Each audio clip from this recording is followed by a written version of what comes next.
New tonight, the reveal has uncovered information that shows a federal investigation is likely underway involving Georgia's prison system. Yeah, this is the big deal. So this involves allegations of poor prison conditions and staffing, putting inmates and also officers in danger. Reveal investigator Andy Pirani spoke to numerous officers in one prison who repeatedly raised alarm bells years before it reached a boiling point.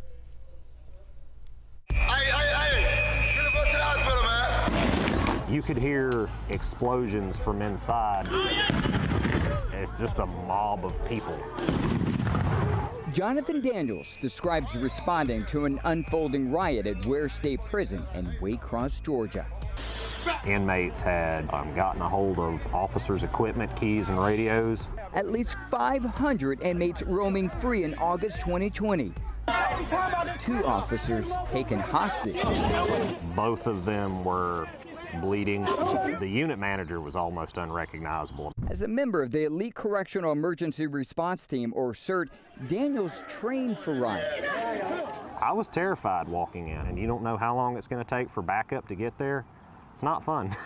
The Georgia Department of Corrections identified the riot as an isolated disturbance on its website, but a Reveal investigation uncovered former correctional officers who paint a picture of systemic problems for years, often ignored by their supervisors.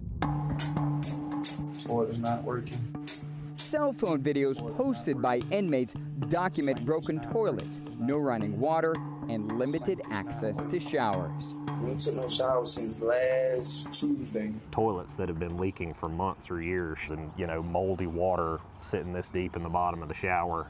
While conditions got worse, at the same time officer staffing dropped to critical levels. According to state records, the prison operated with about half the officers it needed months leading up to the riot. Figured it was coming before too long. Legs down. Tracy Mondragon and Chris Hickox were correctional officers at the prison for nearly 3 years.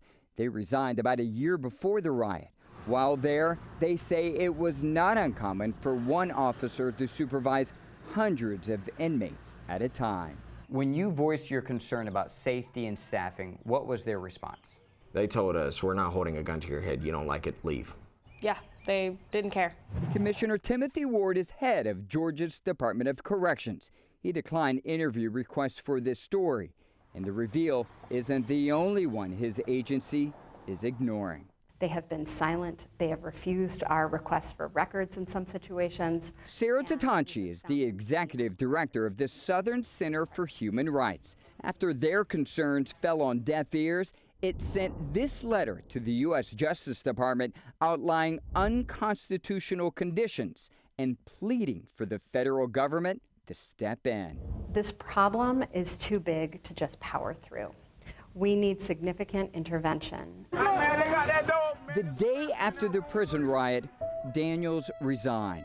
A significant turnaround for a man who is one of the agency's poster child employees.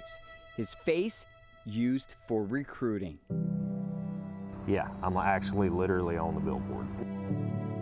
Were you proud when you first saw that billboard? Yeah. Today, how do you feel? I feel sad for the people that still have to work there.